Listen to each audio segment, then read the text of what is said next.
Es el segundo día, la segunda clase que vamos a recibir en esta noche acerca de la enseñanza doctrinal tan importante. Es importante, mis queridos hermanos, saber de Dios, conocer de Dios, para cuanto más amamos, cuanto más queremos ver a Dios, queremos conocerle más también.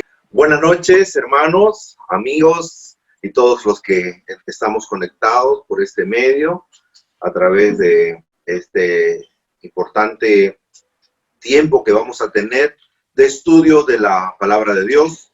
En este tiempo estamos continuando entonces con el estudio del módulo 1. Este módulo 1 habla acerca de la doctrina de Dios. La doctrina de Dios. Y realmente muchas gracias, hermanos. Valoro mucho los comentarios, las llamadas. Muchos hermanos agradecidos por este tiempo de estudio de la palabra de Dios. Y realmente un fuerte abrazo para cada uno de ustedes.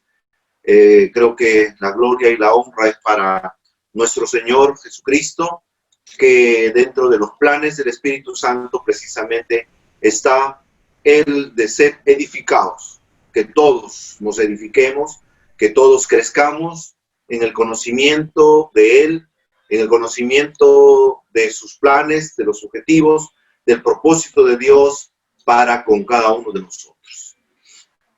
Muy bien. Ahora, el día de hoy, nos toca entonces nuestra segunda sesión de este primer módulo. En esta segunda sesión de este primer módulo, vamos a hablar acerca de los argumentos de la existencia de Dios. En este primer tema, más o menos vamos a trabajar 2 temas por sesión.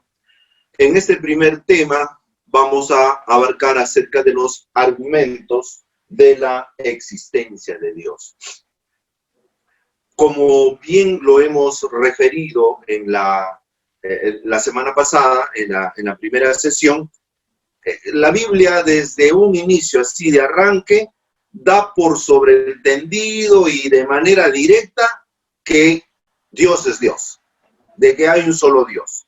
De eso nos está hablando en Primera de Timoteo, capítulo 2, versículo 5, dice la palabra de Dios: hay un solo Dios, punto.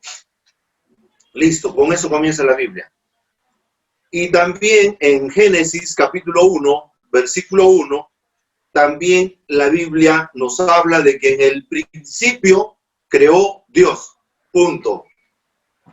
En ninguna parte de la Biblia se preocupa por dar los argumentos necesarios para que entendamos que efectivamente Dios existe. No. La Biblia da por sobreentendido ese tema. Y por el contrario, el negar a Dios, la Biblia lo considera un absurdo. Y por eso es que el Salmo 14, 1 dice así: dice el necio en su corazón, no hay Dios. Entonces, el creer siquiera, es solamente suponer de que Dios no existe, para la Biblia eso es un absurdo, a tal punto que llega a decir en el Salmo 14 de que es un absurdo. Él dice, el necio de su corazón, no hay Dios. Muy bien, pero vamos a entender desde 2 perspectivas esta manera de pensar, de creer que no hay Dios. Hay gente que sí, deliberadamente piensa y dice que no hay Dios, y también se le considera una persona que no vive sin Dios, ¿no? Generalmente atea, que vive sin Dios. Pero hay de los otros, hay de aquellos que dicen que sí hay Dios, pero viven como si Dios no existiera. Sí hay Dios, claro hay Dios, pero como si no existiera, ¿no? Y también podemos darnos cuenta que en todas partes del mundo, aun cuando se haya caído en la idolatría, se encuentra primeramente, la noción de la existencia de un ser superior. Todas las culturas, presentes, pasadas, todas las culturas, siempre han dado por sobreentendido de la preexistencia de un ser supremo. La gente se plantea que no puede haber una causa sin efecto. Y lo que nosotros vemos en este tiempo, precisamente, es que hay un orden que se observa en todo lo creado. Y por lo tanto, ese orden, todo está ordenado, los planetas están ordenados, los átomos están ordenados, hay un núcleo, hay electrones girando alrededor del núcleo. Todo está ordenado, hay un orden, un sistema muy ordenado en la creación. Hay un sistema muy ordenado en nuestro cuerpo, en nuestros órganos vitales, cómo funcionamos. Todo está ordenado, todo funciona y todo tiene su razón de ser. Hay quienes dicen, no, el apéndice está por gusto, hay que meterle tijera. No, tiene su función, tiene su función. Entonces, pensar que alguien ha ordenado eso es darnos cuenta de que efectivamente hay una inteligencia superior, que hay un ser inteligente que ha pensado y ha hecho ese diseño con mucha precisión. Muy bien, además también, si nosotros nos damos cuenta de todo este trabajo realizado solamente en la naturaleza, nos damos cuenta que es una obra inmensa. Las plantas, los animales, y todo, cómo fluye, el orden del agua, cómo llega al mar, se evapora con el sol, vuelve a subir en forma de vapor, llega a los lugares fríos, a los lugares altos, se condensa y cae como lluvia y vuelve a irse como lluvia a través del río. Un ciclo vital, pero bien diseñado. Entonces, ver toda esta grandeza nos hace darnos cuenta de que el que lo creó definitivamente es un ser inteligente, pero no solamente inteligente, sino es grande y poderoso. En tal sentido, entonces, vamos a entrar en cuanto a tratar de dar algunos argumentos. Acuérdense que estos argumentos no son argumentos sacados de la Biblia, sino más bien es en respuesta a algunos cuestionamientos, algunas interrogantes que se ha hecho el hombre a lo largo de la historia respecto de la existencia de Dios. Entonces vamos a comenzar con el primer argumento. El primer argumento es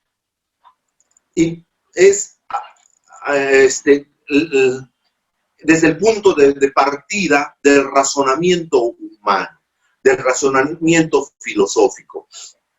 Entonces, este razonamiento, esta manera de entender las cosas, surge a partir de buscar una respuesta a la causa y efecto. La causa y efecto. A nuestro alrededor notamos que hay el efecto de muchas cosas, tales como la materia que está en movimiento, y tratando de explicar esa materia o todo lo que nosotros vemos que se mueve, el universo, la creación misma, la naturaleza. Dentro del planeta hay un magma que se está moviendo continuamente, por eso es que hay los temblores, los terremotos, en las fallas geológicas, donde la Tierra se está acomodando, se está sobreponiendo, y entonces definitivamente hay gran cantidad de materia en movimiento. Entonces vamos a plantearnos este efecto que estamos viendo para darnos cuenta qué es lo que lo causó.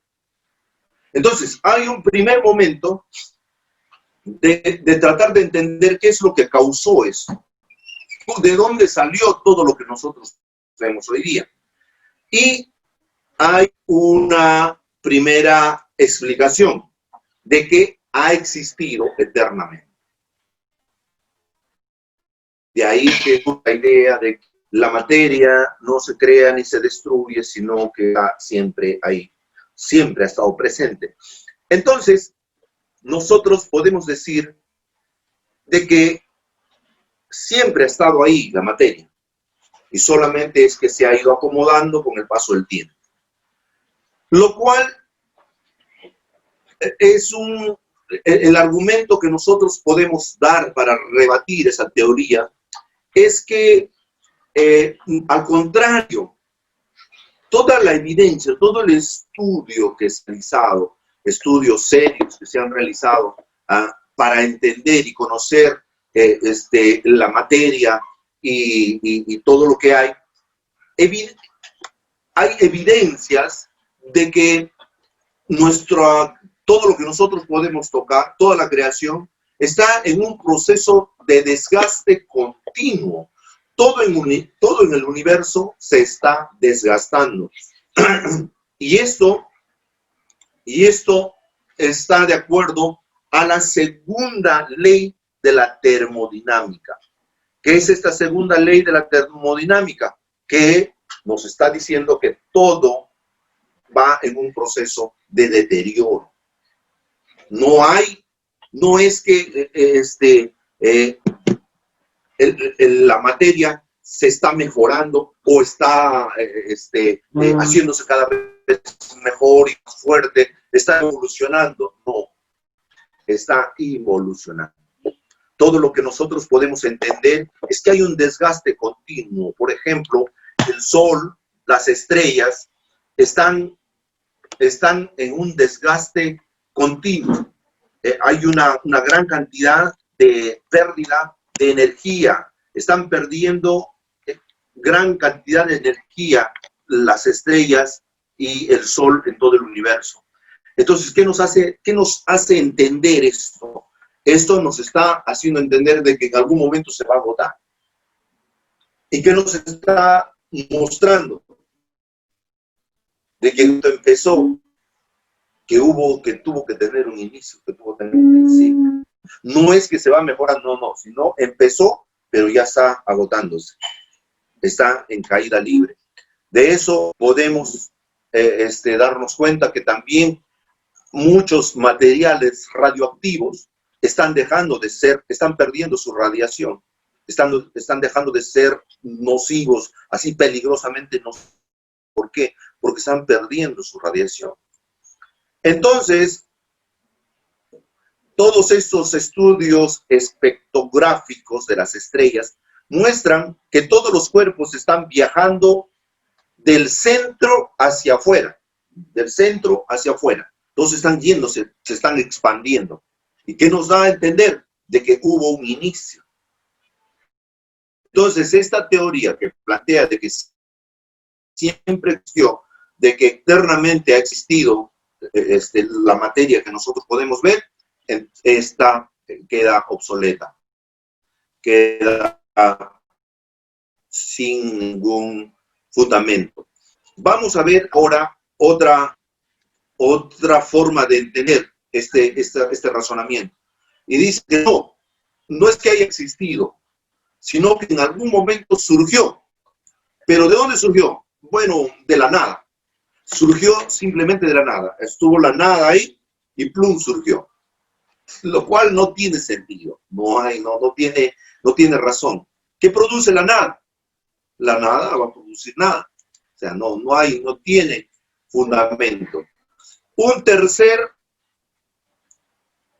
tercera manera de explicarnos esta causa y efecto, para darnos cuenta de cuál fue la causa de este efecto que nosotros estamos viendo. Para darnos cuenta de lo que nosotros estamos viendo, la tercera causa, que probable causa, es que todo fue originado por algo. Entonces, el tercer punto es que fueron causados. Definitivamente es la explicación más razonable, es que la materia y los movimientos fueron creados en algún punto del tiempo. La mayoría de los científicos actualmente hablan acerca del universo y dicen que el universo tiene más o menos una edad de entre 5 y 20 billones de años de antigüedad. Algunos proponen una serie de emersiones y algunos eventos universales que han sucedido que le han dado ese movimiento. Pero considerando nosotros esa inteligencia y la gran complejidad de creación, qué tan compleja es la creación, es muy probable que el universo sea la obra de un creador inteligente, tal y como lo explica la Biblia. Entonces, muchos científicos, la mayoría de científicos coinciden en eso, ¿no? De que en algún momento empezó y que algo lo creó. Y algunos le llaman inclusive la teoría de la gran explosión. Explosionó y ¡pum! Salió por ahí. Y de ahí surgió la vida en alguna parte, en algún punto se dieron las condiciones favorables para que ¡pum! Surja la vida. Entonces eso es mucho más difícil de creer. Lo más natural de creer es lo que efectivamente dice la Biblia. ¿Por qué? Porque vemos esa complejidad de la creación, esa inmensidad de lo que está creado, la armonía en cómo se mueve todo el universo, en cómo se mueve toda la creación, definitivamente nos da por sobreentendido de que hay una mano inteligente, de que hay una fuerza inteligente que le dio movimiento y que ha acomodado todas las cosas en este universo. De ahí que nos hace entender que la explicación bíblica es la más acertada.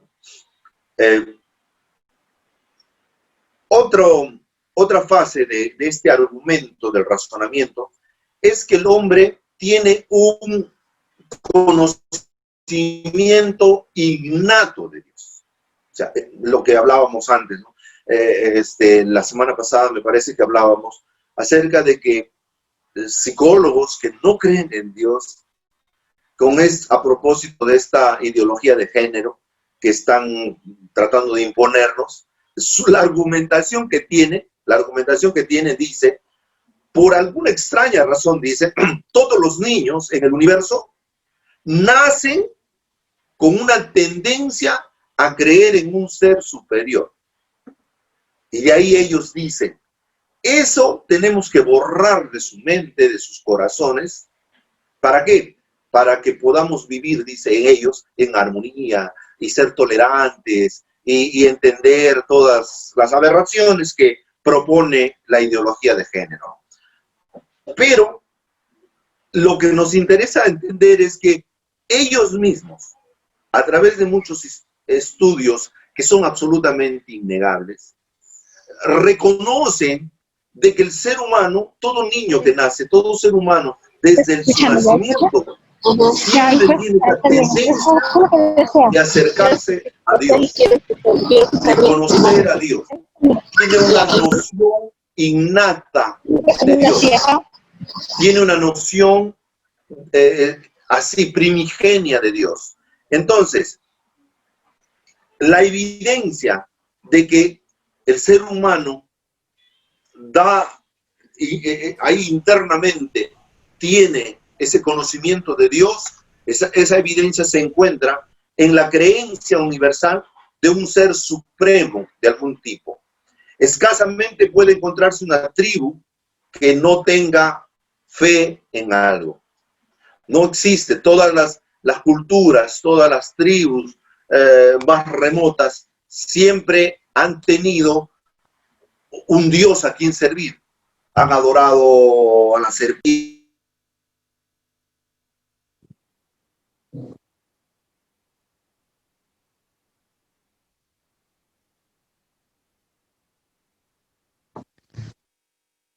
Tiene esa conciencia de conocimiento de un ser supremo, de un ser superior. En ese sentido, podemos coincidir con estos estos científicos en decir de que el hombre es incurablemente religioso. Eso no significa que todos los hombres tienen una creencia completamente formada en Dios, obvio, ¿no? O sea, no, la necesidad de ese ser supremo innatamente no te lleva a ese Dios verdadero. Por ahí se desvían el camino y tienen fe en otros dioses, en otras idolatrías, en otras creencias religiosas. Y definitivamente, a su manera, ellos van a buscar adorar a esas supuestas deidades que le plantea su cultura. Aún el ateo que niega la existencia de Dios demuestra que está confrontado con la idea de Dios. Aún el ateo en su mente tiene la idea, la noción de Dios y lo confronta, no tiene su manera de pensar. O sea,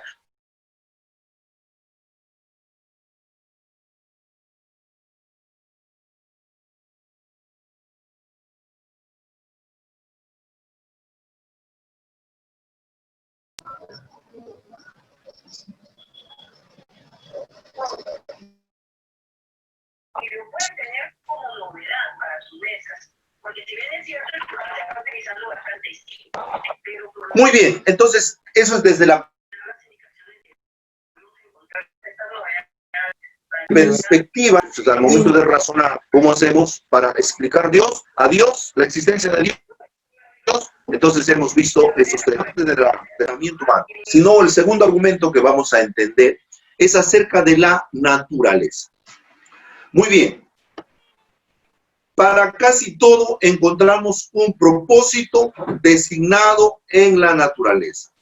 Todo el universo despliega un movimiento preciso y ordenado.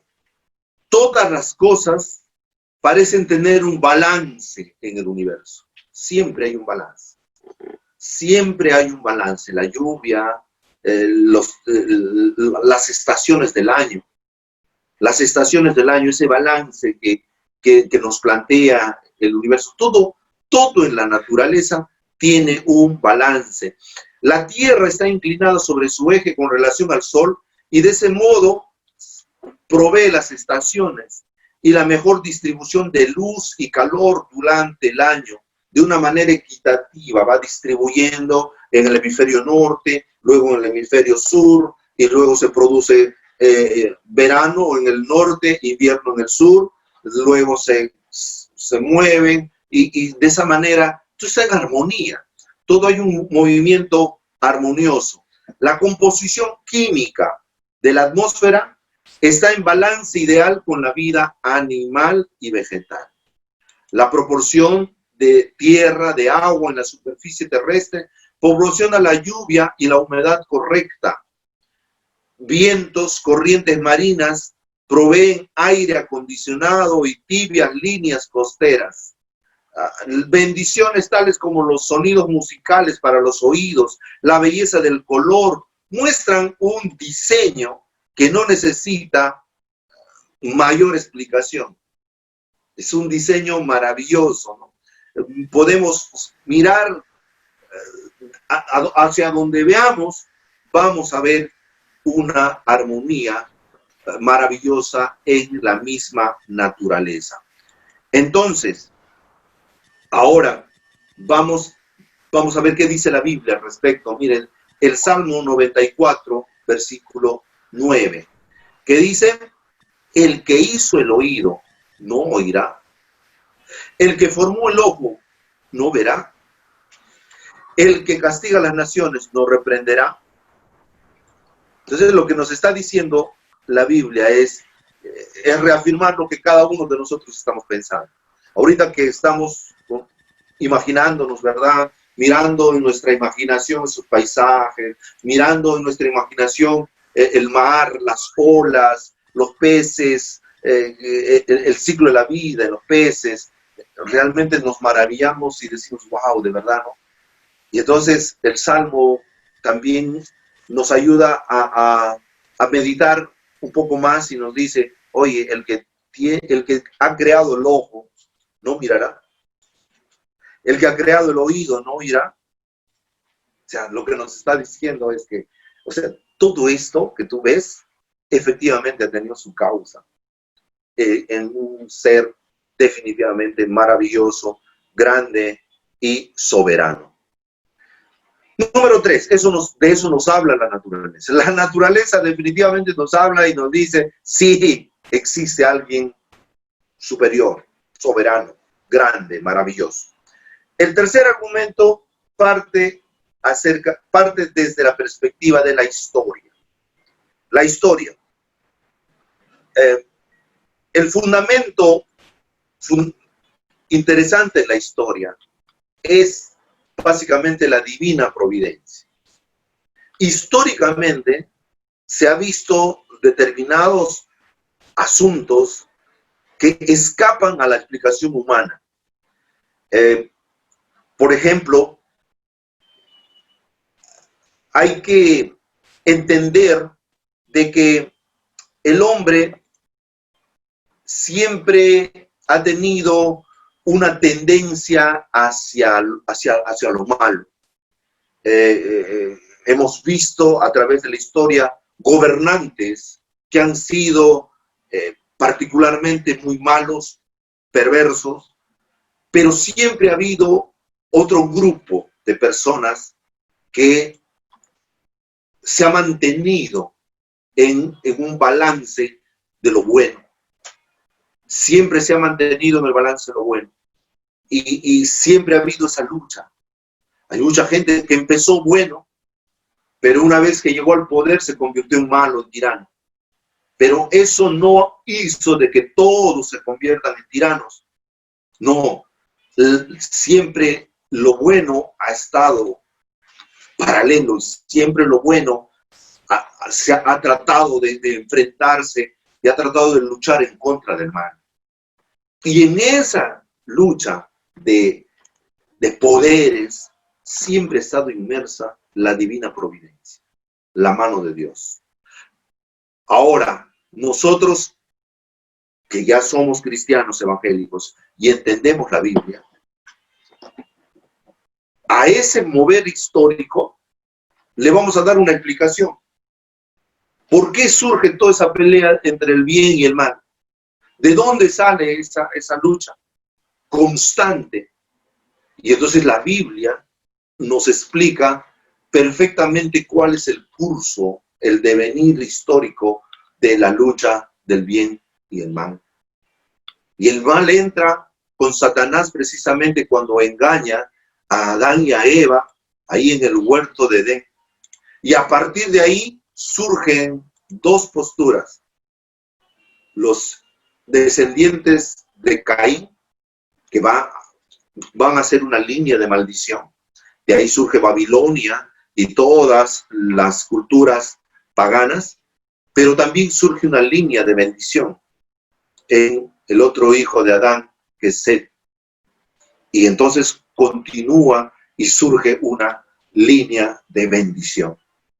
Y a partir de ahí comienza a surgir una lucha frontal. El mal que quiere prevalecer, pero siempre el bien logra imponer sus principios. Y entonces hemos observado a lo largo de la historia, y ahí surge la historia del pueblo de Israel. Un pueblo aparentemente en número minúsculo, pero sin embargo que realizó grandes proezas. Un pueblo que luego toma el nombre de Israel y que se convierte en un Israel invencible. Hasta cuando entra el pecado en Israel y luego son tomados presos, pero sigue la providencia de Dios sobre este pueblo, cuidándolo. Luego de que ellos entienden ese tiempo de purificación, vuelven a su sentido. ¿Hasta cuándo? Hasta que viene Jesucristo. Con la venida de Jesucristo se rompe un esquema, todo este esquema histórico antes de Cristo. Y surge ahora un nuevo plan, un nuevo testamento, un nuevo pacto entre Dios y los seres humanos. El antiguo pacto se queda ahí y a partir de ahí surge un nuevo pacto. No solamente lo reconocemos nosotros los cristianos evangélicos, sino la misma historia, la misma naturaleza. ¿Por qué? Porque fue así de radical. Por eso la historia se divide en dos: los años contados antes de Cristo y los años contados después de Cristo. Entonces es una muestra histórica de que definitivamente hubo la participación de un ser sobrenatural, de un ser soberano, que sí se ha inmiscuido dentro del cuidado y el desarrollo histórico de todas, las razas en este tiempo, en este tiempo y también en el pasado. Luego viene el Señor Jesucristo, su muerte, su resurrección, y luego de su resurrección, Él establece la formación de la iglesia. Y entonces se dan determinadas condiciones para que la iglesia se fundamente como el pueblo de Dios. Un pueblo de Dios que va dentro de lo bueno. Pero también la Biblia habla de que paralelo a eso, la maldad va a incrementarse. Llegará un punto en el cual la maldad será tan grande, pero el pueblo de Dios también será fuerte. Cuando Dios encuentre un pueblo fuerte, ¿qué va a pasar? Dios llevará a todo su pueblo a su presencia. ¿Quiénes se quedarán? Ahí sí, se quedarán todos los malos. Y ahí sí se van a sacar la mugre en todos esos años de la tribulación y la gran tribulación. ¿Qué demuestra todo eso? Es una explicación a todo el acontecer histórico. Todo lo que sucedió en la historia tiene su razón de ser desde una perspectiva bíblica. ¿Qué nos demuestra este paralelo? Definitivamente nos muestra la intervención de un ser soberano que tiene un plan, que tiene un propósito, pero que también un ser soberano que respeta lo que inicialmente le dio al ser humano, que es el libre albedrío. El libre albedrío de poder elegir, el libre albedrío de decidir elegir, o decidir simplemente cerrar mis ojos y negar. Es el libre albedrío que me permite adorar a Dios libremente por mi propia voluntad, sin que Dios me presione, sin que nadie me presione. Es el libre albedrío que me lleva a la vida eterna. Entonces, desde la perspectiva también histórica, podemos encontrar una explicación y una razón de ser de la existencia de un Dios soberano. El cuarto argumento es a partir del alma humana. A partir del alma humana. Este argumento lo vamos a dividir en dos. Uno, la imagen de Dios en el hombre. Este primer argumento de la imagen de Dios en el hombre lo podemos encontrar en Génesis capítulo 1, versículo 26 y 27. Ahí la Biblia nos dice: entonces dijo Dios, hagamos al hombre a nuestra imagen.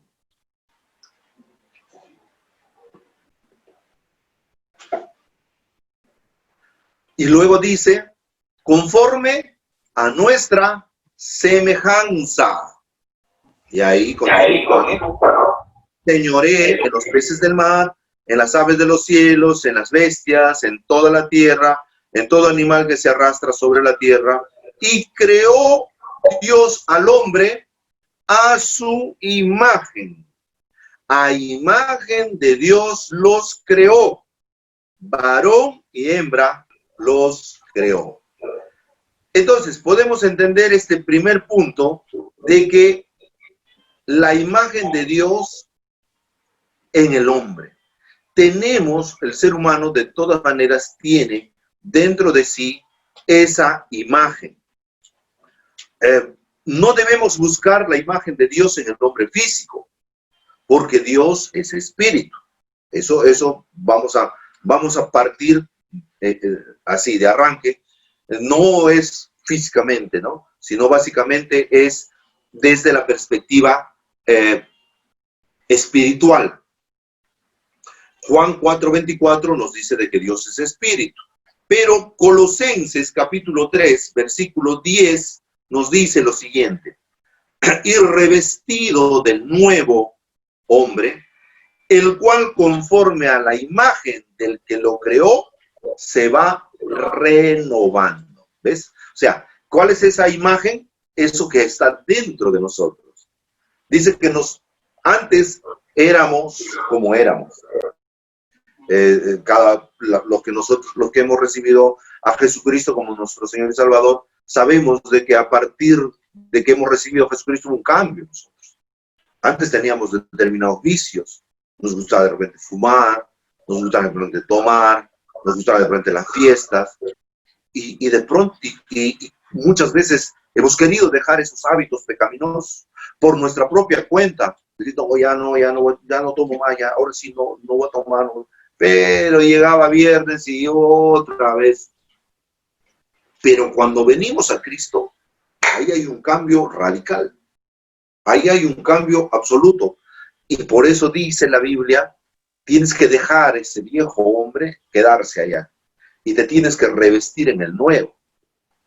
Ahora, si al nuevo nuevamente le enseñas a chupar, el nuevo también va a caer. Por eso hay mucha gente cristiana que, habiendo sido cristiano, nacidos de nuevo, participó, no, mira, sabes que no, échale, no, ya no importa, un poquito, y al final terminan, dice la Biblia también, peor, su postrer estado es peor que antes.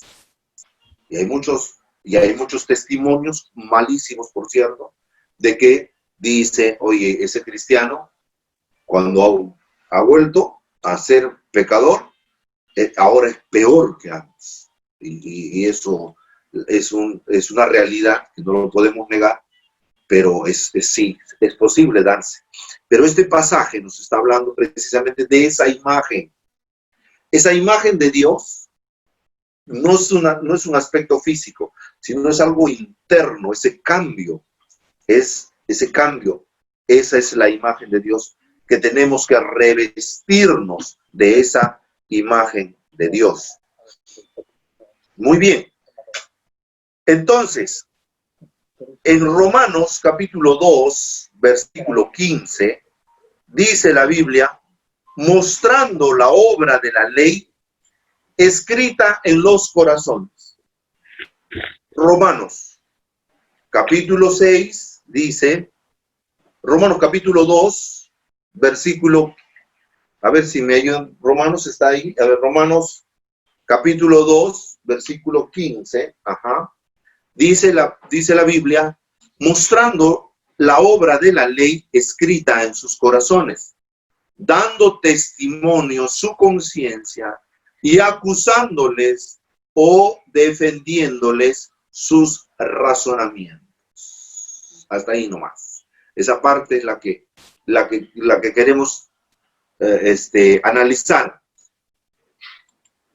Una vez más, la imagen de Dios no es una imagen física. Más bien, se trata de lo que está escrito en nuestros corazones. Esa conciencia que está dentro de nosotros, que cada vez que hacemos lo malo, nos acusa ahí en nuestro ser interior. Nos dice, oye, eso está mal. Hoy no le debiste gritar así a tu mamá. Hoy no debiste haberle mentido a tu hijo. No les debido mentir a tu esposa. No les debido mentir así a tu esposo. Entonces, eso que te acusa es precisamente la parte que es imagen de Dios. Muy bien. Entonces, el segundo punto es acerca de la naturaleza moral del hombre. La naturaleza moral del hombre es eso, es el que nosotros tenemos que tener esa responsabilidad. Tenemos que tener una responsabilidad por nuestra conducta. La naturaleza moral del hombre. responsabilidad de cómo mantenernos dentro de ese equilibrio moral, de ese equilibrio basado en los valores bíblicos, no los valores que nos presentan las personas. Hay personas que con muy buena intención tratan de vivir una vida honorable, respetable, lo cual está muy bien, pero a lo que a nosotros hacemos reverencia en función a la imagen de Dios, es básicamente lo que está establecido en la palabra de Dios. Y esa es responsabilidad nuestra. Cómo nosotros manejamos nuestra actitud. Debemos rendirnos a su voluntad. Vivir con una conciencia de constante cuidado. La vida del cristiano es una vida de constante arrepentimiento, ¿no? Porque en el día nos equivocamos, todo ser humano se equivoca, pero en la tarde, al llegar la noche, tenemos que acudir a Dios, a nuestro Creador, y pedir perdón. El mantenernos en ese equilibrio moral, eso es responsabilidad nuestra. De eso se trata cuando nosotros partimos la existencia de Dios desde la perspectiva del alma humana. Porque en nuestro ser interior está precisamente esa naturaleza moral. Gente que no ha conocido a Dios, gente que nunca ha tenido conocimientos de la Biblia, pero sin embargo mantienen una moral muchísimo más alta que muchos cristianos. Por ejemplo, las culturas orientales que no conocen de Jesucristo, nunca han escuchado siquiera de Jesucristo, pero sin embargo, ellos han mantenido sus valores morales o su cuidado de lo que está bien y de lo que está mal, y lo han hecho mucho mejor que nosotros. Lo han hecho mucho mejor que muchos cristianos. ¿Por qué? Porque innatamente el ser humano tiene dentro de sí ese valor moral que Dios ha puesto ya en la creación en todo ser humano. ¿De dónde surge esa moral? No, es que por ahí, no, el hombre tiene esa tendencia. El hombre tiende a conocer eso. El hombre tiene una conciencia de eternidad, por ejemplo. Generalmente, alguien, o sea, dentro de la evolución, nosotros, ¿por qué tememos a la muerte? Si la muerte es lo más natural que hay, entonces nosotros deberíamos habernos acostumbrado y entender de que en algún momento morimos. Pero sin embargo, nosotros no, nos aferramos a una existencia. ¿Pero por qué? Si nosotros no tuviéramos internamente la conciencia de eternidad, no tendríamos por qué asustarnos en relación a la muerte, porque la muerte sería lo más conocido que tenemos. Pero para nosotros, en realidad, en puridad, es conocido la eternidad. Entonces, por eso es que nos aferramos a una existencia eterna, lo cual sí es cierto. Ya desde la perspectiva bíblica, la existencia eterna va a depender qué decisión tomemos para ver dónde vamos a vivir eternamente. O con Dios, o con el demonio, con Satanás y todos sus demonios. Tenemos que escoger. Entonces, desde esa perspectiva, tenemos que entender que dentro de nuestra alma sí tenemos esas conciencias innatas. Por naturaleza sabemos qué está bien, qué está mal. En cuanto a lo malo, nos cuesta todavía hacer cosas, ¿no? Siempre y cuando nuestra conciencia no esté cauterizada con la maldad, ¿no? Pero inicialmente siempre, no, esto está mal, esto no está bien. Pero ¿cómo sabes que no está? Que no sé, por ahí siento que esto no está bien. Entonces eso nos lleva a entender de que efectivamente ha habido un ser soberano. Tenemos por último el argumento de la escritura. Ahí en la escritura sí hemos podido analizar, lo cual ya es mucho más conocido para nosotros, ¿no? Basados en todo lo que la Biblia dice y cómo Dios actúa entre el hombre en relación al hombre, ¿no? En esa interacción Dios y hombre y cumplir la voluntad de Dios acá en la tierra. Para eso tenemos muchos pasajes, ¿no? Ahí tenemos, por ejemplo, en 2 de Timoteo 3:16, 17, ahí tenemos en 2 de Pedro 1:20, muchos pasajes que nos hablan acerca de que efectivamente Dios sí existe y Dios es real. Ningún otro libro ni ningún otro tratado habla tanto acerca de Dios como la palabra de Dios, ¿no? Obvio, porque es su palabra. Sin embargo, la Biblia es un mensaje, o sea, los conceptos bíblicos, el mensaje de los conceptos bíblicos ha llegado a todas partes del mundo. Ya llegó a todas partes del mundo. Ese mensaje ha llegado. Así que hay muchos escépticos, opositores, detractores de la Biblia, que han lanzado un montón de ataques a la Biblia. Pero la Biblia se ha mantenido firme, incólume. Han tratado de quemar la Biblia por decreto. El Imperio Romano dio un decreto de que se queme todo. Que comenzaron a quemar todo. Pero la Biblia se mantuvo firme. El Imperio Romano quedó destruido. Se acabó el Imperio Romano, pero la Biblia sigue en pie y sigue siendo válido en este tiempo y en todos los tiempos. Su exactitud ha sido repetidamente cuestionada. No, ¿cómo es posible? No, esto no es así. Pero cada vez que se hace un descubrimiento arqueológico, cada vez que se hace un descubrimiento,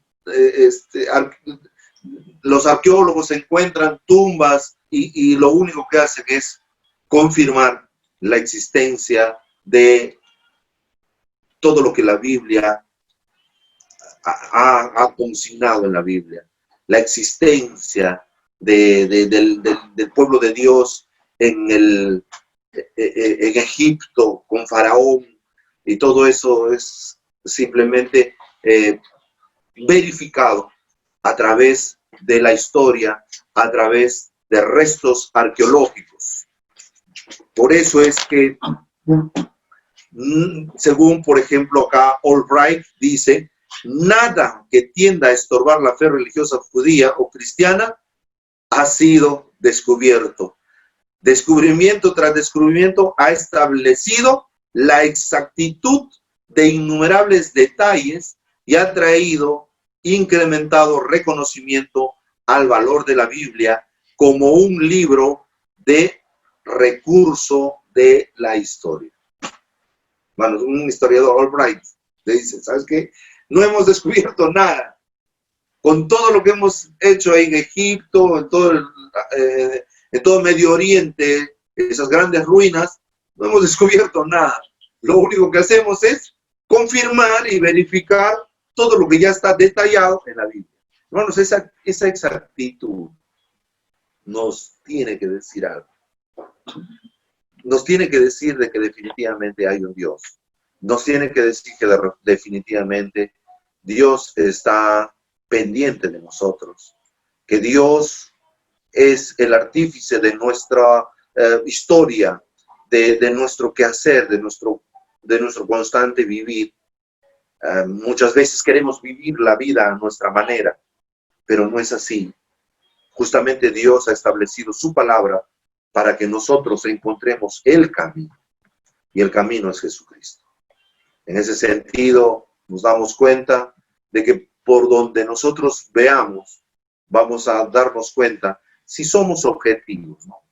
Si somos gente que quiere encontrar la verdad, nos vamos a dar cuenta de que por todas partes la existencia de Dios es comprobado, es probadísimo. Salvo que nos querramos cerrar y digamos, no, yo quiero que Dios venga acá y que se ponga acá en un laboratorio y lo quiero analizar. Cuando lo analice a Dios, ahí recién voy a creer que Dios es Dios. No, pues el Dios del universo, el soberano, no se va a prestar a esas payasadas. Lo que tenemos que nosotros darnos cuenta es que las evidencias surgen por todas partes de la existencia de Dios, es innegable y es absoluta. Muy bien. Segundo tema. Entramos entonces con esto al segundo tema, que es la naturaleza de Dios.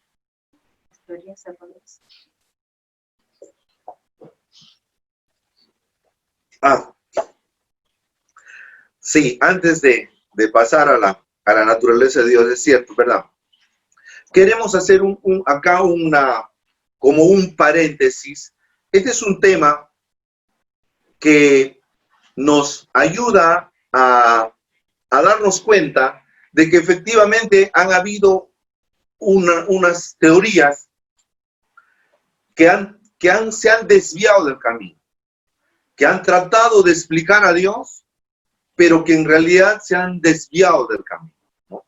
Entonces, por ahí nosotros podemos entender algunas, y es importante que nosotros comentemos algunas de estas teorías acerca de Dios, pero teorías equivocadas, teorías erróneas, como ya lo hemos explicado con los argumentos de la existencia de Dios. Podemos partir desde el primero, ¿no? El primero, el ateísmo. ¿Qué cosa es el ateísmo? El ateo niega la existencia de toda deidad. No hay Dios, no hay Dios, no hay Dios. Él cree que el universo ocurrió por casualidad o que ha existido siempre y está sujeto a las leyes naturales e impersonales. Pero preguntamos,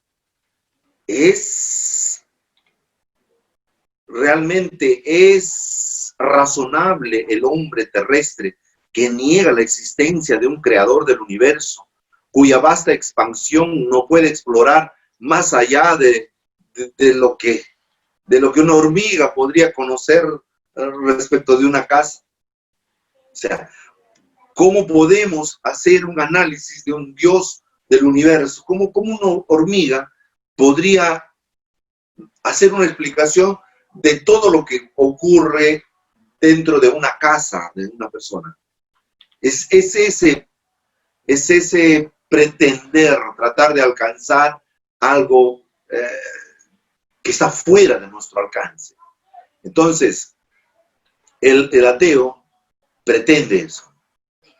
El ateo pretende, de alguna manera, dice, es que yo no lo entiendo, es que a mí no me parece, es que yo no sé eso.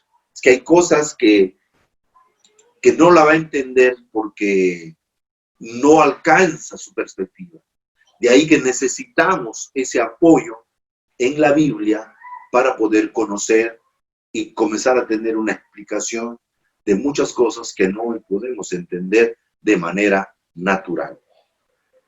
La segunda teoría errónea que podemos analizar es el agnosticismo. El agnosticismo, que está muy de moda, es muy común. ¿Qué hace el agnóstico? El agnóstico no niega la existencia de Dios. Lo que él niega es la posibilidad de conocerlo. ¿Ya? Hasta ahí, bueno, parece que tiene sentido. Pero el problema del agnóstico es que, como no lo puede conocer, no puedo entender a un ser superior tan grande, bueno, entonces tampoco me interesa conocerlo. Simplemente no hago el menor esfuerzo para conocerlo. definitivamente debe haber un Dios, porque tanta perfección, sí, seguro que está, pero ¿cómo lo conozco? No tengo manera de hacerlo. Y agarro y de plano que hace el agnóstico, descarta la Biblia. Dice, no, la Biblia es un libro que de tradiciones, de cosas, y se aferra a otras cosas y simplemente vive su vida a su manera, no hace el menor esfuerzo por conocerlo. Mucha gente, filósofos, con muy buenas intenciones han tratado y han explicado y han llegado, como por ejemplo Aristóteles, como por ejemplo Platón, han llegado a la conclusión final de que sí, definitivamente es innegable el conocimiento, la existencia de un ser superior, de un ser soberano, de un ser más grande. Entonces, sin embargo, no se han esforzado por conocerlo más. No se han esforzado por conocer más acerca de la Biblia y simplemente se han quedado ahí. En cambio, una persona, por más simple que sea, con toda humildad, se acerca a Dios y le busca de todo corazón, con toda humildad, con toda imparcialidad, Dios también se acerca a ese ser humano, que con corazón sincero lo busca. Él se acerca y entonces se va a mostrar a través de su palabra y a través de la presencia del Espíritu Santo.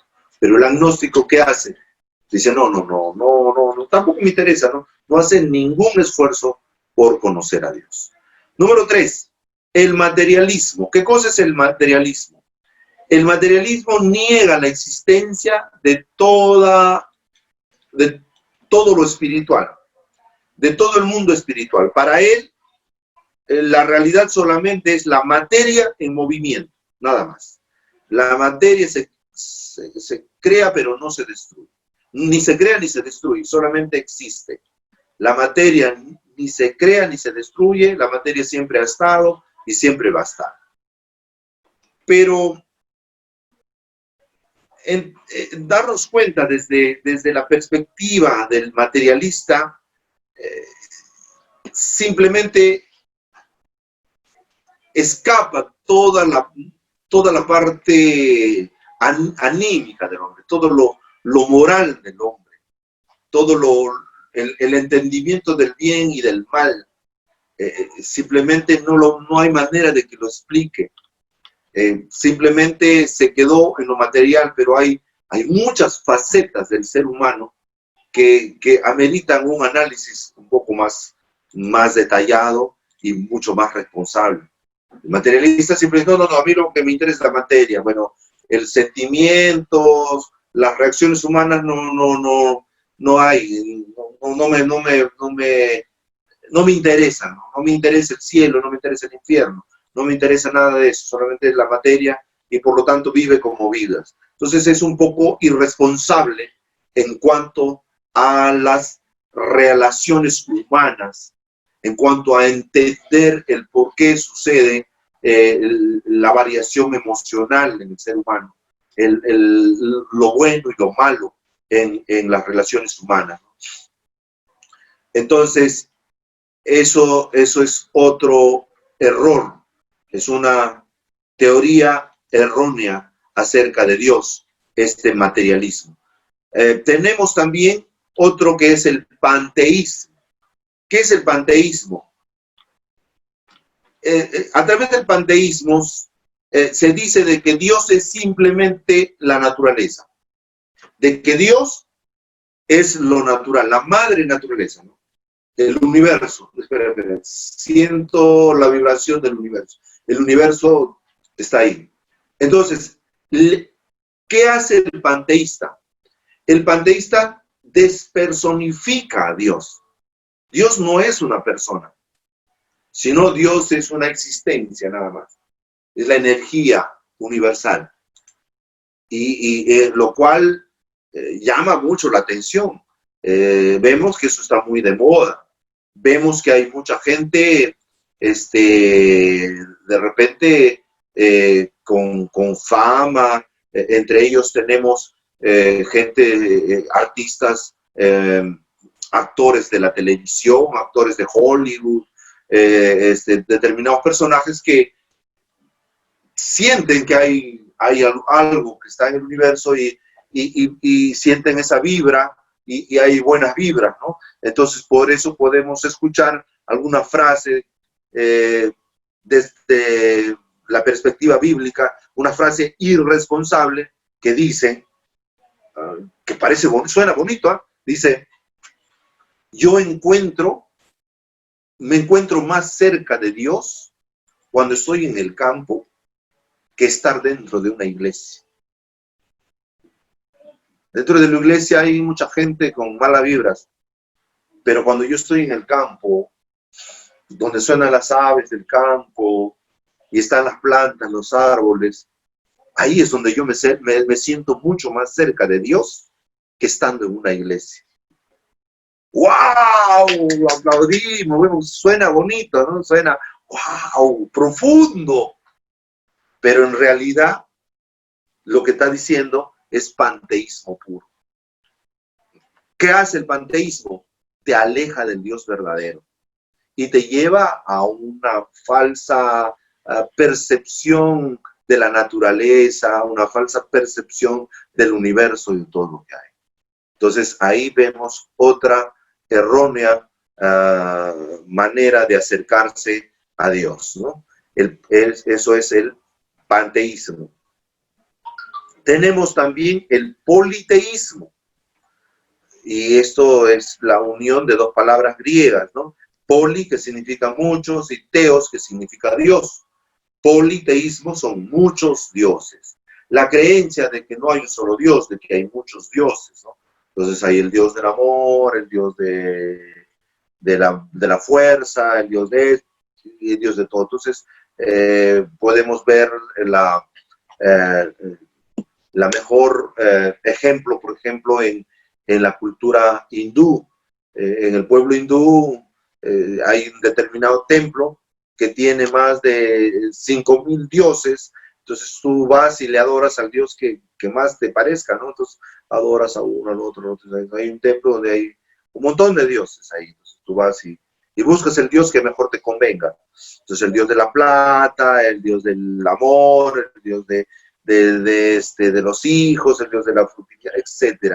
Hay dioses para todos los gustos, lo cual también es una errónea apreciación y una gran distorsión de el entendimiento de Dios.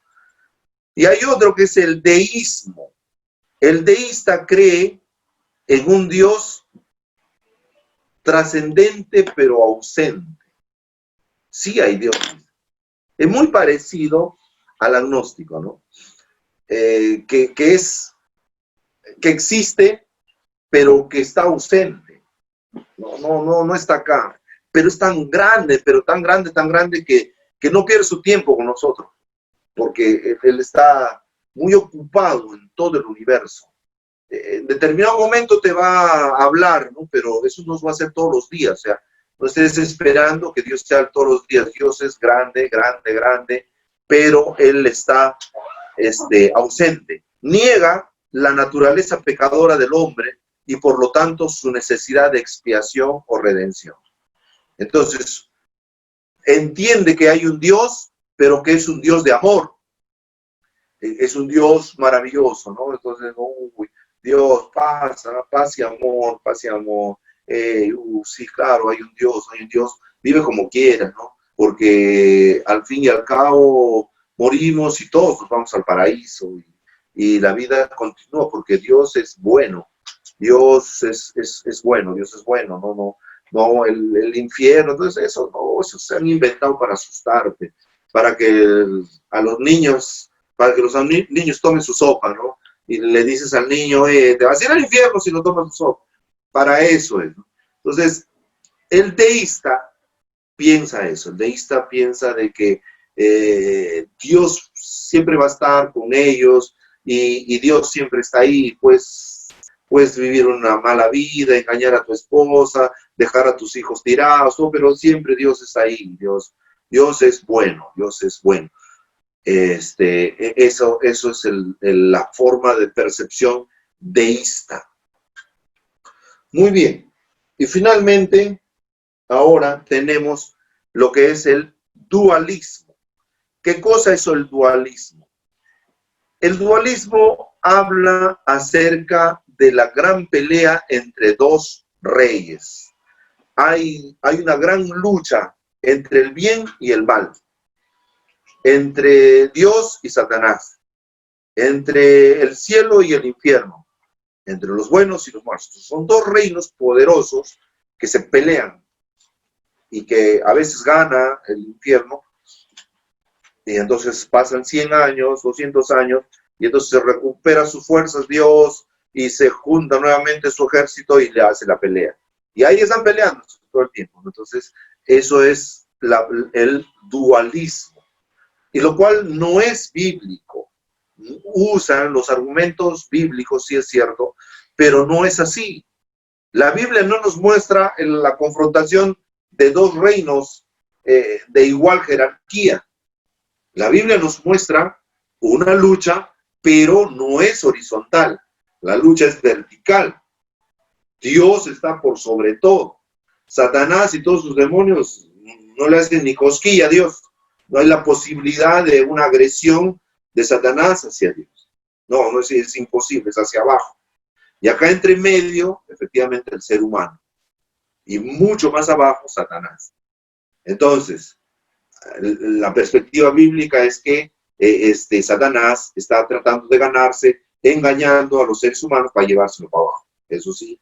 Y luego hay un Dios que con toda su misericordia está rescatando las almas del infierno. Esa es la correcta interpretación bíblica. Esa es una lucha vertical. Pero el dualismo te plantea una lucha horizontal entre el bien y el mal, entre el cielo y el infierno. Entonces esas dos luchas, esos dos poderes, esos dos gobiernos que andan en una lucha frontal todo el tiempo. Muy bien, y con esto entonces ya estamos terminando la primera parte y entramos ahora sí a la segunda parte, que es la naturaleza de Dios.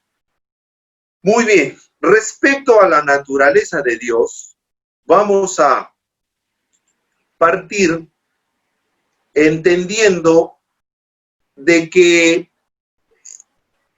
entender a un Dios tan grande, conocer respecto de su naturaleza, respecto de cómo es Él, es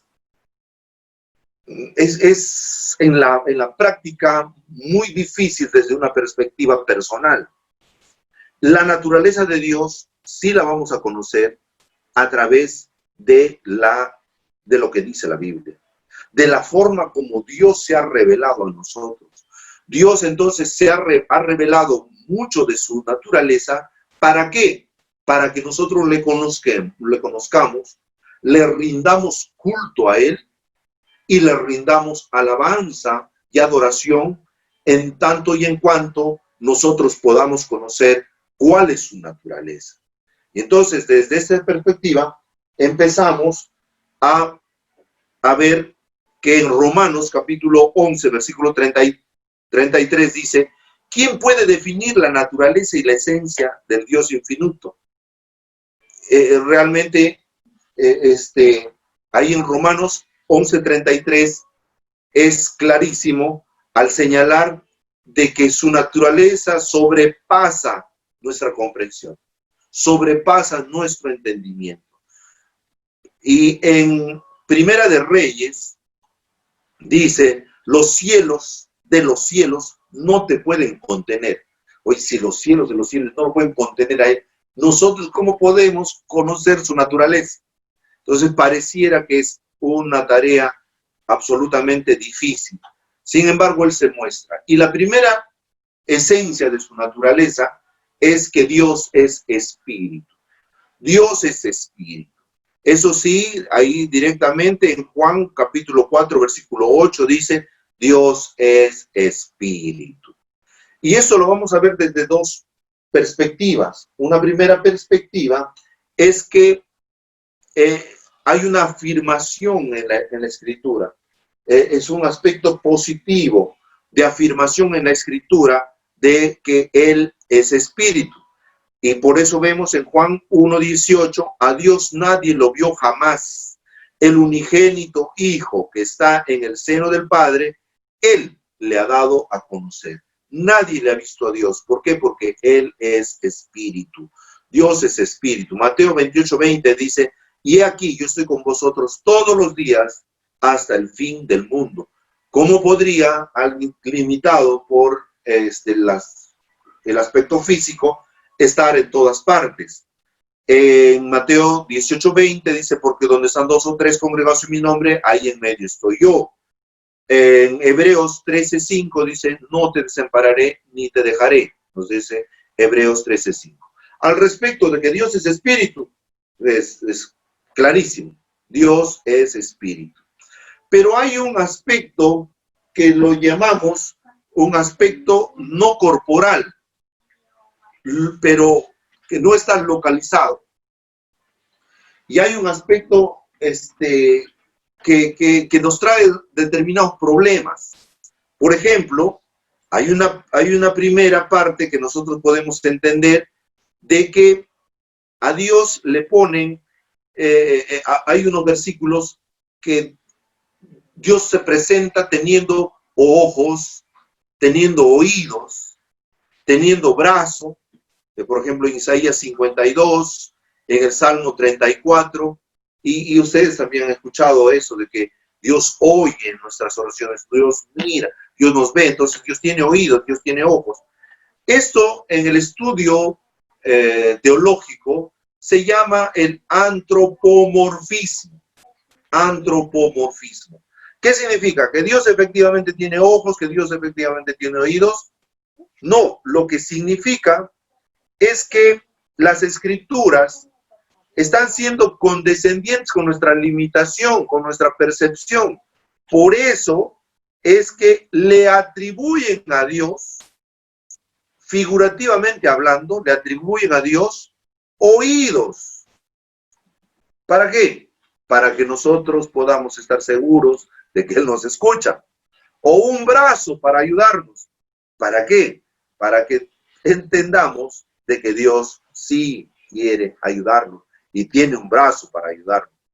Por eso también Isaías, capítulo 40, del versículo 25 hasta el versículo 28, nos habla al respecto.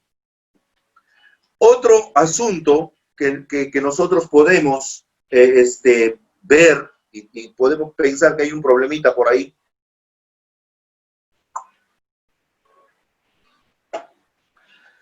es que la Biblia nos muestra a Dios con forma humana. Ahí vemos en Génesis capítulo 17, 18, 19, en Josué capítulo 5. Y ahí muchas veces dice que Él tiene forma humana. O también hay muchos casos donde Dios se le aparece en forma visible. Por ejemplo, cuando le habla a Abraham para asegurarle de que va a tener un hijo, le habla de su hijo prometido. Entonces, ahí dice que se le presentó a Dios cara a cara. Sin embargo, esa forma de redacción en la Biblia se llama teofanía.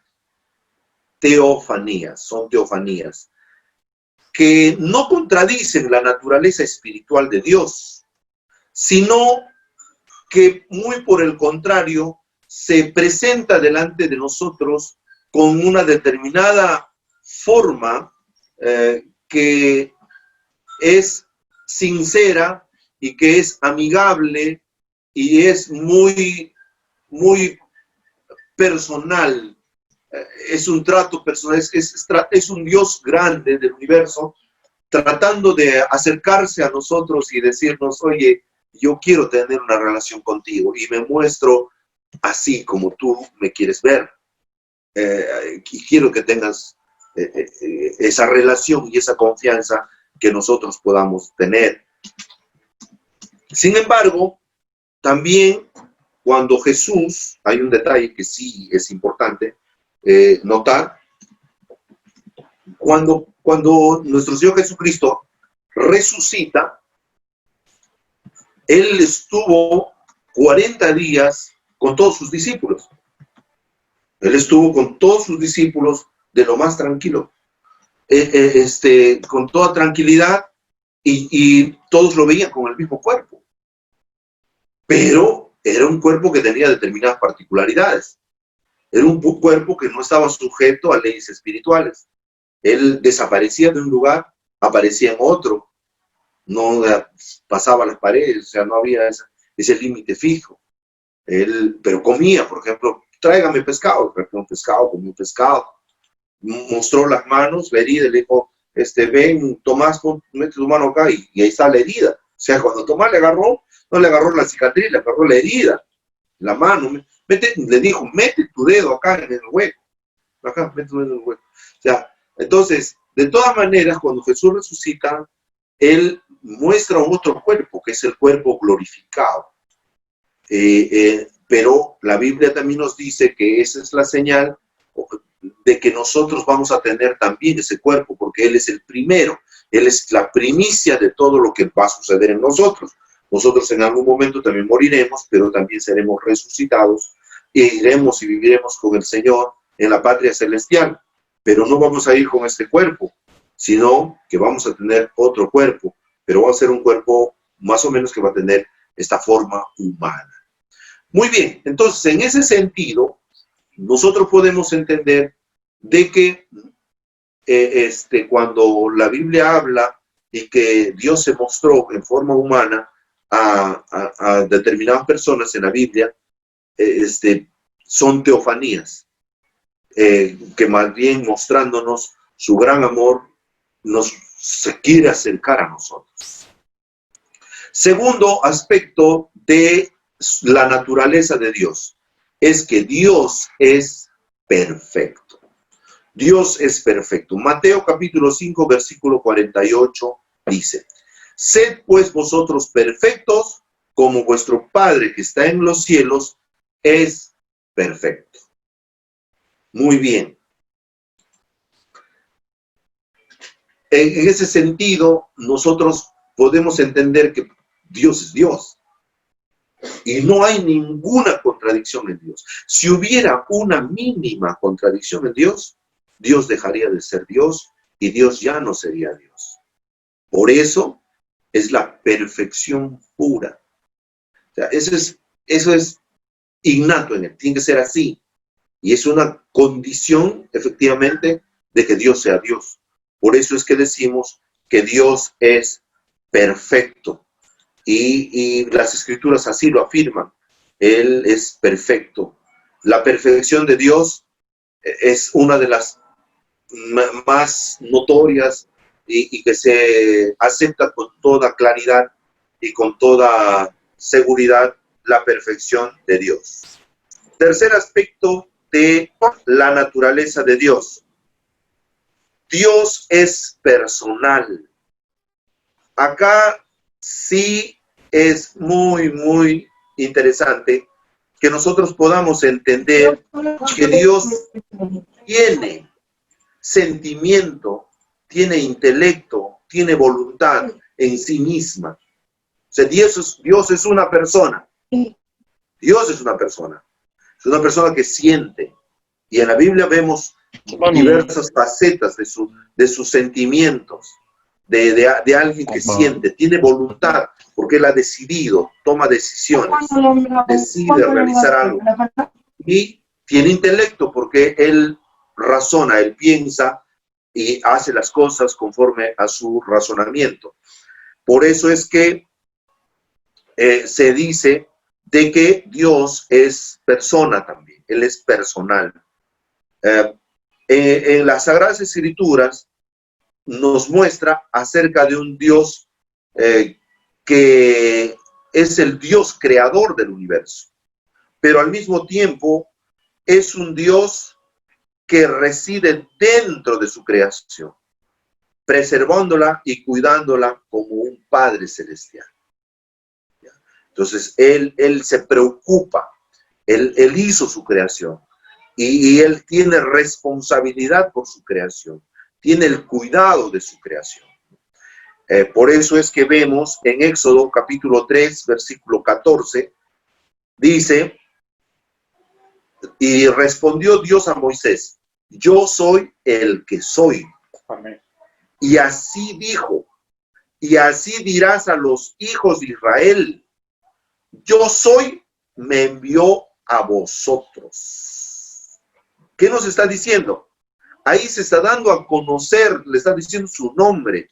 Miren, en Éxodo, después, ahí en Éxodo, capítulo 6, versículo 23, dice, yo soy Jehová, y aparecí a Abraham, a Isaac, a Jacob, como el Dios omnipotente, o sea, como el Dios Shaddai. Mas en mi nombre, Jehová, no me di a conocer a ellos. Entonces, ¿qué es lo que está diciendo acá? Que él se identifica. ¿Se acuerdan cuando Moisés le dice, Señor, pero cuando vaya Faraón, le voy a decir, ¿quién te manda? Y entonces, ¿qué les digo? Le dice Moisés, ¿no?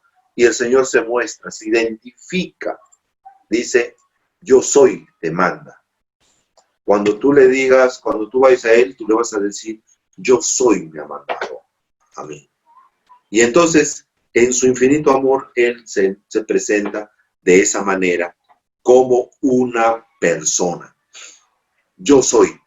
Dios se revela aquí con un nombre personal. Él habla y entra en un pacto como un ser inteligente. Contesta las preguntas de Moisés como uno que responde ante la ansiedad humana y comparte su preocupación con él. Él escoge a un hombre para llevar a cabo su voluntad. Él tiene voluntad. ¿Cuál es su voluntad? Sacar a su pueblo de esclavitud y llevarlo a la tierra prometida. Era la voluntad de Dios. ¿Qué hace? Escoge un hombre, designa un hombre. Él toma su capacidad de elección. Por eso decimos que Él es una persona. Y finalmente Él declara que ha oído los gemidos de su pueblo en Egipto, cuya angustia definitivamente le importa, le interesa. He oído, dice, las oraciones, los lloros, el gemido de mi pueblo. Y ahora es el tiempo de sacarlo de esclavitud y llevarlo a la tierra que fluye leche y miel.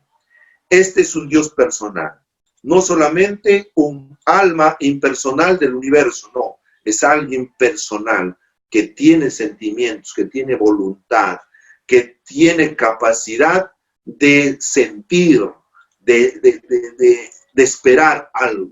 Es alguien que es una persona. Y en el Nuevo Testamento reafirma más esta postura en la persona de Jesucristo. Por eso Juan capítulo 5, versículo 26 dice, porque como el Padre tiene vida en sí misma, así también ha dado al Hijo el tener vida en sí mismo. Entonces, ¿qué está diciendo? Que Él cree, Él tiene vida en sí mismo. Y por eso es que también Jesucristo tiene vida en sí mismo, ¿no? Con respecto a la vida. El hecho que Dios tiene esa personalidad divina va mucho más allá de lo de sus criaturas. Nosotros tenemos algunas características de esa persona, de esa personalidad que Dios tiene. ¿Por qué? ¿Por qué tenemos las características que Dios tiene? Porque acuérdense que cuando Dios nos creó a su imagen. Él comparte su imagen, pero no toda su imagen, sino una parte de su imagen. Muy bien. ¿Para qué nos ha dado eso? Para que lo conozcamos a Dios, para que sepamos cómo es Dios, para que entendamos cómo es Dios. Y entendiéndole, nosotros le rindamos adoración a ese Dios bueno y maravilloso. Y por eso es que nosotros podemos decir que tenemos esa imagen de Dios en nosotros, porque tenemos esas características que Dios tiene y que no lo tiene otro ser vivo de la creación. Los demás seres vivos de la creación pueden tener de repente, determinados animales tienen cierto nivel de inteligencia, pero no por eso son personas. La persona, la personalidad se caracteriza por el conjunto de todas estas particularidades. Entonces, pero podemos concluir que sí, Dios es una persona. Muy bien, Dios es uno. Dios es uno. Vamos a hablar en otro momento acerca de la Trinidad de Dios. Pero ese es otro aspecto que vamos a desarrollarlo con mayor amplitud. Ahorita estamos hablando acerca de la naturaleza de Dios. Como parte de la naturaleza de Dios, entendemos de que Dios es uno, la unicidad de Dios. Deuteronomio capítulo 6, versículo 4 dice: Oye Israel, Jehová nuestro Dios, Jehová uno es. Jehová uno es. No hay nada que que podamos nosotros contradecir. Dios es uno. Dios es uno.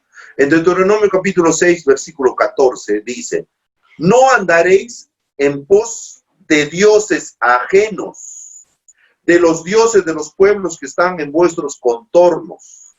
No. Lo peor, el peor pecado, lo que Dios más aborrece precisamente es el pecado de la idolatría. La Biblia dice claramente de que Dios no comparte su gloria con nadie. Dios es uno, punto, no hay más Dios. No hay que yo le voy a adorar acá a otro, pero también lo adoro a Dios, pero también acá, también a este santito, también a otra persona, a los santos, a la Virgen María. No. Dios es uno y punto, no hay más. Y Dios quiere que le rindamos adoración exclusiva y excluyente solamente a Él. Toda otra forma de adoración, Dios la aborrece y la condena expresamente y exprofesamente. Dios es una. Las naciones adoraban a muchos dioses que correspondían a las fuerzas de la naturaleza, al dios del viento, al dios del trueno, al dios de la lluvia, al dios de la tempestad. Dioses que eran la creación de su propia imaginación, que eran representadas por imágenes e ídolos. Y dice la Biblia que por eso es que Dios desechó a esos pueblos que fueron idólatras, que fueron paganos en pos de otros dioses. Así lo dice el Señor en su palabra. Muy bien. En Primera de Reyes, capítulo 18, versículo 37, dice la Biblia: Respóndeme, Jehová, que conozca este pueblo que tú, oh Jehová, eres el Dios. Y ahí nomás en el versículo 39, dos versículos más adelante, dice: Jehová es el Dios. ¿Por qué? Cuando Jehová respondió con fuego ahí a Elías, cuando Elías oró, ahí la gente dijo: Jehová es Dios. Y ahí fue la mejor prueba, y es cuando Jehová demostró que efectivamente toda adoración falsa no tiene ningún sustento. Esos adoradores de Baal eran adoradores de Baal. ¿Por qué? Porque en algún momento Baal, ellos creían que Baal les respondía, entre comillas, pero no es que Baal le respondía, sino que era detrás de Baal estaba el demonio, y para engañarnos les daba algunos favores. Satanás les daba algunos favores. Entonces ellos pues tenían su culto, su adoración a Baal. Pero cuando ya es el tiempo de la confrontación, ahí es el Dios soberano. ¿Quién va a responder con fuego? A ver, Baal, responde con fuego. Y Baal nunca respondió con fuego. El único que respondió con fuego fue Dios. ¡Bum! Mostró fuego. Y la gente que gritaba, ¿qué decía? Jehová es el Dios. Jehová es el Dios. Muy bien.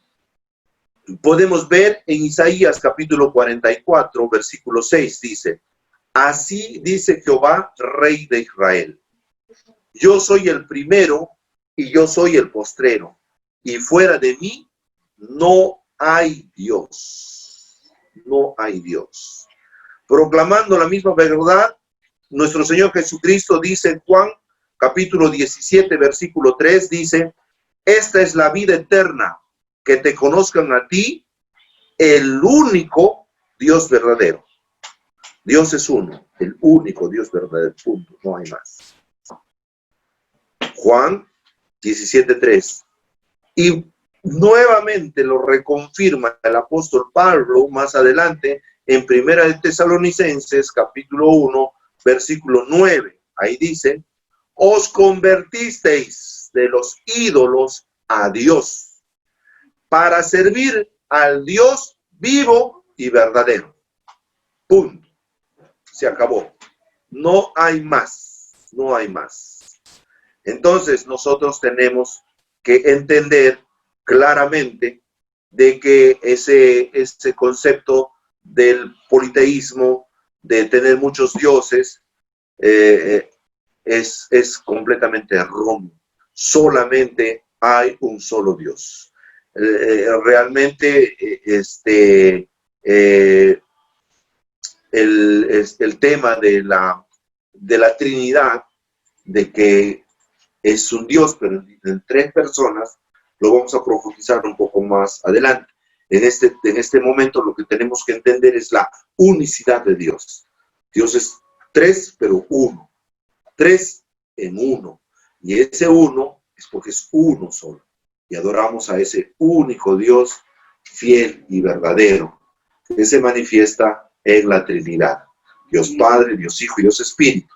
Lo vamos a explicar más adelante, con más tranquilidad y con más tiempo que podamos hacer. Muy bien, eso sería hasta acá la enseñanza de ahora. ¿Y cómo estamos con el tiempo? Tenemos dos conceptos, A ver, tenemos dos conceptos que es importante que nosotros podamos entender también. Es el concepto de inmanencia y trascendencia, que es parte de la naturaleza de Dios. La inmanencia es que Dios está en todo, que nada existe sin Él y que en Él vivimos y nos movemos y somos. Así dice Hechos capítulo 17, versículo 28. Eso nos dice acerca de la inmanencia. Pero también existe la trascendencia. La trascendencia quiere decir que Dios no se limita ni se agota en su creación, sino que su existencia va más allá de lo material, más allá. Entonces, parecieran dos conceptos diferentes, porque si bien es cierto, la inmanencia dice que Dios está en todo lo que nosotros vemos y somos lo que somos precisamente porque Dios está en nosotros, también está el otro concepto de trascendencia que está fuera. ¿Cuál es lo correcto? Dios está fuera, Dios está dentro, y lo cierto es que los dos tenemos que entender los dos conceptos juntos. Porque si no, vuelvo a repetir, con la inmanencia caemos en el problema del panteísmo. Podemos decir, no, Dios es, el cerro es Dios, la tierra es Dios, los animales es Dios, todo es Dios, lo cual no es así. Pero también pretender que la trascendencia de que Dios está más allá, caemos en el otro error teológico. ¿De cuál? Del deísmo. Decirte que Dios sí es está mucho más lejos, es súper trascendente, tan trascendente que ahí ya está, pues. Y que Dios es amor y nos ha dado su amor y nos llenamos de su amor, por eso podemos vivir como querramos, porque no existe el infierno, no existe nada lo malo, y cuando moramos nos vamos todos al cielo, y lo cual no es así. Eso es deísmo. Entonces, si tomamos cada uno de estos conceptos de manera separada, vamos a caer en los errores. Por eso es que la inmanencia y la trascendencia de Dios se entienden juntos. Dios es cierto que está, que puede estar en todas partes del universo, pero no es que esas partes sean Dios, sino que es su presencia está en todas partes, pero no hace que esas partes sean Dios. Nosotros somos templos del Espíritu Santo, Dios habita dentro de nosotros, ¿y eso hace que nosotros seamos Dios? No, de ninguna manera. Dios es Dios, Él es el Dios del universo. Y tan Dios es que cuando nosotros le contristamos al Espíritu Santo, el Espíritu Santo se va. Por eso no contristéis al Espíritu Santo. No podemos contristar. Entonces, la inmanencia y la trascendencia se tienen que entender de manera junta. Sí, su presencia está, pero a la vez Él es trascendente. Él está por encima de la creación. Pero está ahí en la creación, claro, que Él está en todas partes. ¿Dónde me esconderé yo de Dios? En las profundidades del mar, ¿dónde? En todas partes está Dios. ¿Dónde huiré yo, Dios, de tu presencia? El salmista. ¿A dónde miré? No hay manera de escapar. ¿Por qué? Porque Dios está en todas partes. Eso ya lo hemos visto la semana pasada. Entonces, en cuanto a la inmanencia y trascendencia, ¿qué cosa es? Son parte de la naturaleza de Dios. Conceptos que aparentemente son opuestos, como Dios en su poder, en su soberanía, justamente por eso es Dios, hace que estos dos conceptos sean parte de la naturaleza misma de ese Dios. Porque Él está en lo pequeño y también está en lo grande. Él es el Dios de todo el universo. Amén. Muy bien, entonces de esa manera estamos ya dando por concluido este tiempo de estudio. A ver si tenemos más bien alguna pregunta y lo podamos responder, por favor. Muy bien, a todos los hermanos que están ahí pueden realizar sus preguntas a través del chat o tal vez pueden prender su micrófono, levantar la mano para poder hacer alguna pregunta. Este tema es un tema muy interesante y como cristianos tenemos que tener esa claridad de saber, conocer pues exactamente nuestra postura, ¿no? Cristiana. Si tenemos algunas preguntas, con libertad, por favor, pueden prender sus micrófonos si alguien tiene alguna pregunta o algún comentario. La primera pregunta es, si la presencia de Dios está en todo lugar, ¿por qué en el Antiguo Testamento Dios habla a Moisés que no estaría con ellos sino los consumiría a causa de la desobediencia del pueblo? Es la primera pregunta. Muy bien. Excelente. En cuanto a la presencia de Dios, ya luego, después vamos a entender en cuanto a la relación del hombre y Dios, y lo vamos a estudiar, cuando veamos el estudio del hombre, de qué manera nos podemos relacionar nosotros los seres humanos con Dios. Y Dios habla, y en la Biblia nosotros podemos encontrar lo que Dios nos está diciendo. Y Dios se relaciona con nosotros de diversas maneras. Y una de esas maneras, Él lo conoce así, Dios mismo lo conoce así, como su presencia. Pero esa es la presencia Shekinah de Dios. En el hebreo, habla de la presencia Shekinah de Dios, de un Dios soberano con autoridad total. Pero luego está la otra manera de estar de Dios. La manera de estar de Dios en todos los lugares es precisamente por su omnipresencia. Su omnipresencia quiere decir que sí, o sea, no hay nada oculto de parte de Dios. Dios va a estar ahí, pero no con su soberanía y poder, sino está como de repente un oyente silencioso, como alguien que te está mirando, que está contigo, que va contigo, pero la presencia Shekinah es lo que Moisés y todo el pueblo de Israel tenía en ese momento, era esa presencia Shekinah de Dios. Entonces lo que Dios le está diciendo a Moisés, le dice, este pueblo es pecaminoso. Acabo de irme con Moisés, hemos estado en la parte alta de esta montaña, y para regresar han elaborado un ídolo, y estos pecadores ahora, yo no quiero saber nada de estos, dice Dios. Y entonces Dios dice, yo los voy a consumir, apártate Moisés, ándate por allá y yo los voy a consumir a todos. Moisés le dice, no lo hagas, Señor.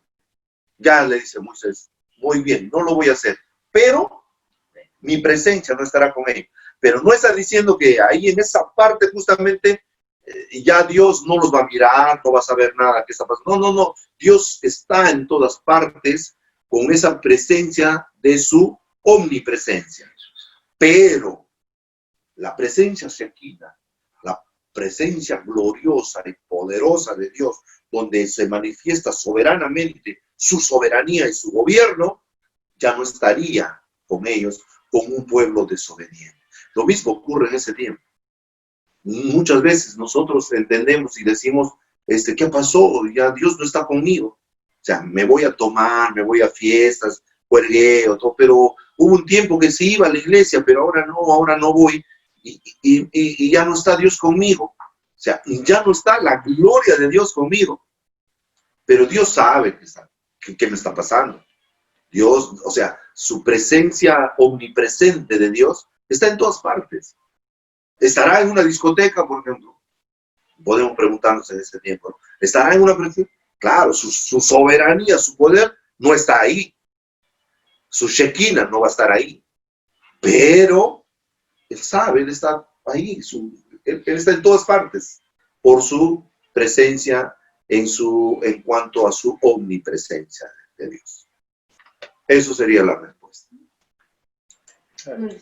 Muy bien, muchas gracias. Será entonces hasta una próxima oportunidad en que nosotros vamos a estar continuando con estos estudios, y de antemano un abrazo para cada uno de ustedes y gracias por escucharnos y también soportarnos unos minutos con ustedes.